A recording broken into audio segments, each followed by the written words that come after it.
merci David pour l'invitation. Je suis ravi d'être ici. Je vais juste avancer. Hop. Donc moi je suis fondateur de l'écurie Mer Connexion qu'on a basée dans le sud et justement on veut aussi redorer l'image de Marseille médiatiquement parlant. On a eu les JO en 2024 qui se sont magnifiquement passés. On veut aussi profiter et montrer qu'il n'y a pas que les Bretons qui peuvent faire de la course au large. J'ai rien contre les Bretons, mon père était breton, enfin l'est toujours. Mais voilà, il y a aussi des Marseillais et des Méditerranéens au sens large qui peuvent briller en course au large. Donc pourquoi le Vendée Globe ? On parlait tout à l'heure Grégoire parlait du Mont Blanc. On a l'habitude de souvent dire l'Everest des mers. Il y a un peu moins de 6000 personnes qui ont gravi l'Everest. Un peu plus de 500 qui sont allés dans l'espace. Il n'y en a que 144 qui ont terminé un Vendée Globe. Donc c'est vraiment le projet exploit avec une forte médiatisation. Et justement, c'est en soi, aller faire le Vendée Globe, c'est un rêve d'enfant, certes, mais c'est surtout un prétexte à faire de l'innovation de rupture. Donc une course, donc c'est à peu près 3 mois sans escale, sans assistance, qui est extrêmement médiatisée, qui a un temps relativement long, ça a lieu tous les 4 ans, un nombre croissant de visiteurs, de joueurs sur Virtual Regatta, etc.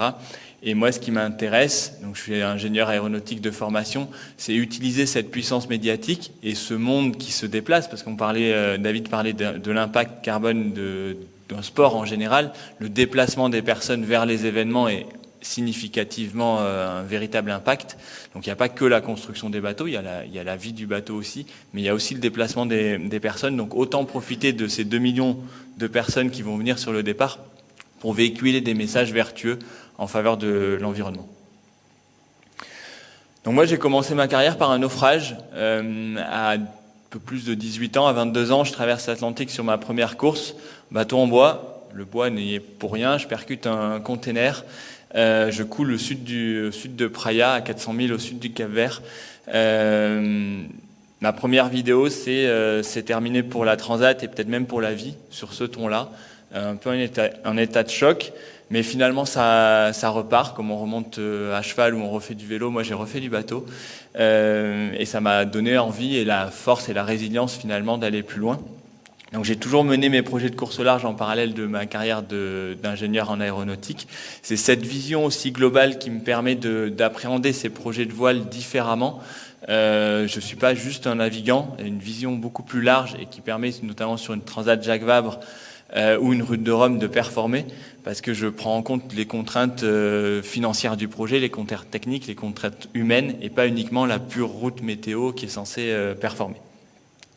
Et j'ai fondé l'écurie Mer Connexion, on y reviendra juste après. Et je suis également ambassadeur du fonds de dotation Plancton pour l'avenir, le parallèle avec la forêt et les océans, qui sont les deux poumons de la Terre, qui sont vitaux. Je me suis entouré d'une équipe orientée entreprise finalement parce que je voulais vraiment pas que ce soit un rêve égoïste d'un skipper. Je voulais vraiment qu'on porte une entreprise, d'où la logique de créer une écurie. On a déjà un voilier classe 40 qui est sur le Vieux-Port, qu'on confie et on forme une jeune skippeuse. Et l'objectif à terme, c'est qu'elle navigue quelque part sans avoir besoin de moi. Donc ça, c'est plutôt l'impact sociétal. Et pour ça, je me suis entouré d'un directeur général, Lionel Carrels, qui vient de l'aéronautique, ou également de Renaud Saumon, et ainsi que Géraldine Lès qui est sur la communication, ou Agnès Menu sur le team management et le business development. L'objectif, c'est de s'aligner avec les accords de Paris 2030. Mer Connexion y répond, on le verra juste après, avec un bateau bois. Il n'y a pas que les entreprises, il y a le sport aussi, doit s'aligner quelque part sur ces accords de Paris. On s'aperçoit typiquement en bas à gauche que la voile, les cargos à voile, la marine mise de plus en plus sur l'énergie du vent, qui est une énergie disponible, optimisent de plus en plus leur route et pas uniquement vont tout droit en mettant les moteurs à fond quelque part. Ils optimisent ce que nous on fait en permanence dans nos courses.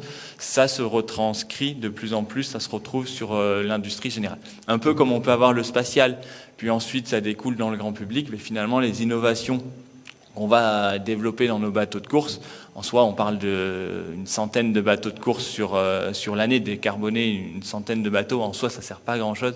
Mais par contre, l'idée, c'est d'ensuite décarboner l'industrie de la plaisance et l'industrie du transport. On va pas construire des pétroliers en bois, mais construire des bateaux de travail en réintroduisant du bois, ça c'est faisable. Donc voici le premier bateau qu'on souhaite construire, donc un bateau qu'on développe avec les cabinets d'architectes VPLP, qui sont reconnus pour leur performance et donc ont 30 ans d'existence, qu'on suit les voiliers qui ont gagné les Vendée Globe, qui sentent aussi qu'il faut améliorer. Quelque part, tout le monde est un peu sur une branche très carbonée de l'industrie du full carbone. Donc nous, l'idée, c'est avec leur talent, quelque part, d'ingénierie, d'architecture, de développer, de réintroduire du bois. L'objectif n'est absolument pas de faire du bois.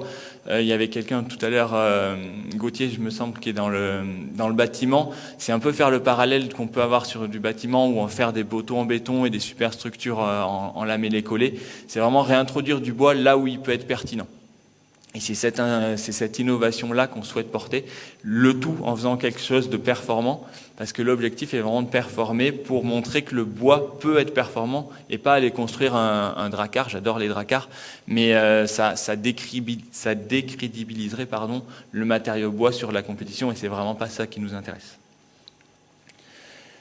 Donc le matériau bois, on a souvent tendance à parler d'écologie punitive. Là, pour une fois, on est également moins cher. Donc on passe à un bateau à 6 millions d'euros au lieu de 8 millions, et on réduit d'environ un peu plus de 40% les émissions de CO2 qui sont tout de même significatives. C'est des bateaux qui vont durer une vingtaine d'années tout de même. Quelques idées de collaboration que j'avais en venant ici. Donc il y a l'aspect bien sûr investisseur sur le bateau, investisseur R&D. On a déjà nos premiers investisseurs sur notre structure qui va porter l'innovation, qui va nous permettre de dès octobre lancer notre premier démonstrateur à échelle réduite pour tester, parce qu'il y a un gros enjeu de matériaux, en fait, de tester la fiabilité du matériau et surtout obtenir les caractéristiques matériaux à rentrer dans nos modèles de calcul.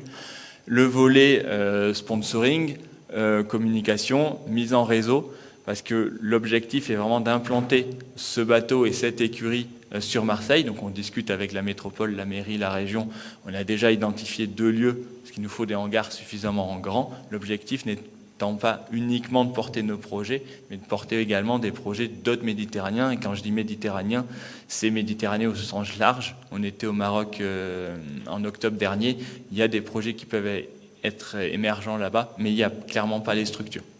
Les gens partent en Bretagne et c'est vraiment dommage, mais essentiellement parce qu'il n'y a pas la structure pour accueillir ces projets. Donc on cherche un hangar d'environ 2000 m². Proche de l'eau, ce qui est un réel défi dans la région, mais en tout cas on a identifié quelques zones qui peuvent être intéressantes. Et bien sûr, d'un aspect sponsoring, communication, on a déjà quelques sponsors identifiés sur le Classe 40 et également sur l'IMOCA, donc sur le voilier du Vendée Globe. Il reste encore de la place pour le sponsor majoritaire, enfin sponsor titre, qui donnera son nom au bateau. Donc voilà, je vous remercie pour votre attention. Je ne sais pas où on est du timing, mais...